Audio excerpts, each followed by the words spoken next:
আচ্ছা মা, হুম তুমি যখন বিয়ে করেছিলে হুম তোর বয়স কত ছিল? 18 আর বাবার বয়স কত ছিল? 22। আমার তো 23 হয়ে গেছে। আরে আমি বিয়ে করবো বলছি না, আমি বলছি যে আমার বয়স 23 হয়ে গেছে, আমি হিসেব করছিলাম আর কি। কি বলিস রে? দীপালি 17 বছর বয়সে পালিয়ে গেছে?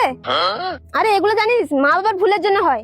যদি মেয়েকে 23 বছর বয়স পর্যন্ত বসিয়ে রাখে তাহলে মেয়ে পালাবে না তো কি করবে? জানিস আমার একটা বান্ধবী আছে, তার বয়স না 23 হয়ে গেছে, কিন্তু তার বাবা মা এমন আভাব দেখায় যেন তার মেয়ের বয়স 12 কি 13। আচ্ছা মা, একটা কথা শুনেছো? কি কথা রে?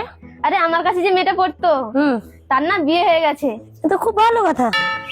ছাত্রীর বিয়ে হয়ে গেল আর শিক্ষিকা এখানে বসে আছে।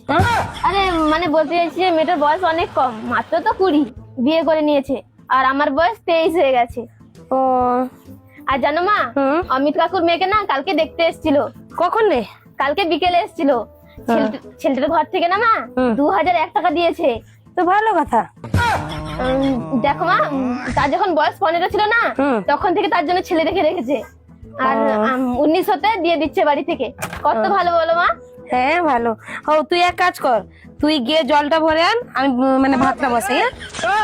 আমি তো এই পৃথিবীতে এসে জল ভরার জন্য না, আমি যে কি বলতে চাইছি সেটা তো বুঝতে পারছো না তুমি। কি হয়েছে কি তোর? কিছু না।